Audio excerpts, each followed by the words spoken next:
अमरावतीमध्ये अखेर युवा स्वाभिमान पार्टीचे उमेदवार सचिन भेंडे यांची उमेदवारी ही कायम आहे। साईनगरमधील प्रभाग 19 मधील भाजप उमेदवार तुषार भारतीय यांनी सचिन भेंडे यांच्या उमेदवारीवरती आक्षेप नोंदवला होता। सचिन भेंडे हे महानगरपालिकेचे कंत्राटदार असल्याचा आक्षेप हा नोंदवण्यात आला होता।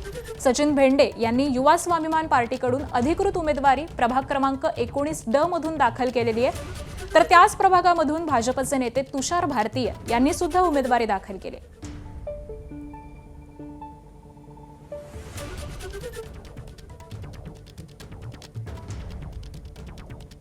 अमरावती महानगरपालिकेसाठी नामांकन अर्ज दाखल करण्याच्या अखेरच्या दिवशी पक्षाचा बी फॉर्म न मिळाल्यामुळे भाजप कार्यकर्त्यांमध्ये प्रचंड नाराजी दिसून येते। भाजपच्या एका वरिष्ठ महिला पदाधिकारीने पैसे घेऊन आणि जातीवाद करून तिकीट वाटप केल्याचा गंभीर आरोप हा वरिष्ठ नेत्यांवरती केलेला आहे। त्यासोबतच पक्षातील निष्ठावंतांना डावलून आयारामांना या निवडणुकीमध्ये तिकीट दिल्याचा आरोप या पदाधिकाऱ्यांनी केला आहे।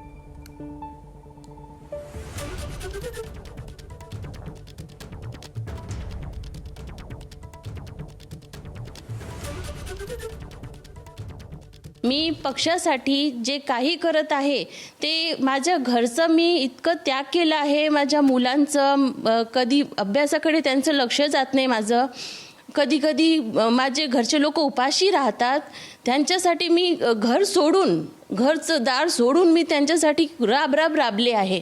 मी पक्षासाठी काय नाही केलं, पैशापासून त्यांना खर्च केलं, पैसे लाव, हे लाव, बॅनर तयार कर, त्यांचे अहवाल तयार कर, सर्व काही करून चुकली।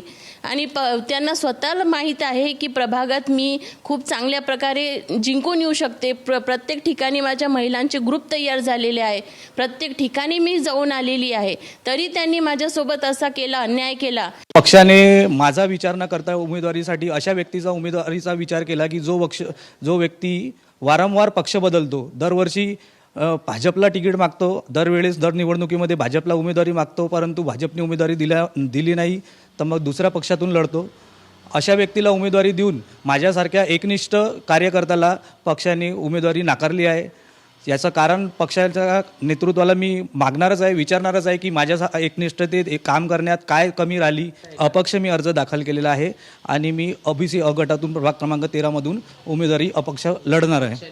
आम्ही पूर्ण ग्राउंड रियालिटी पक्षासमोर ठेवली होती की यावेळेस पक्षाचे सर्व उमेदवार बदलण्याची गरज आहे आणि तुम्ही ग्राउंड लेवलवर लोकांशी, जनतेशी चर्चा करूनच तुम्ही उमेदवार द्या, परंतु असं काही होताना यावेळेस दिसत नाही आहे। मागल्या उमेदवारापक्षी 4 उमेदवारांपैकी तीन उमेदवार पुन्हा रिपीट करण्यात आले। एक जो नवीन उमेदवार दिला तो काँग्रेस पक्षातून या पक्षात आलेला आहे, तो भाजपचा निष्ठावान कार्यकर्ता नाही।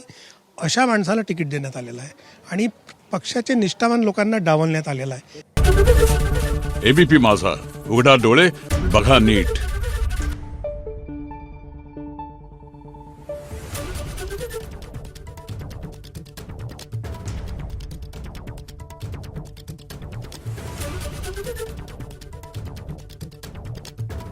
Thank you.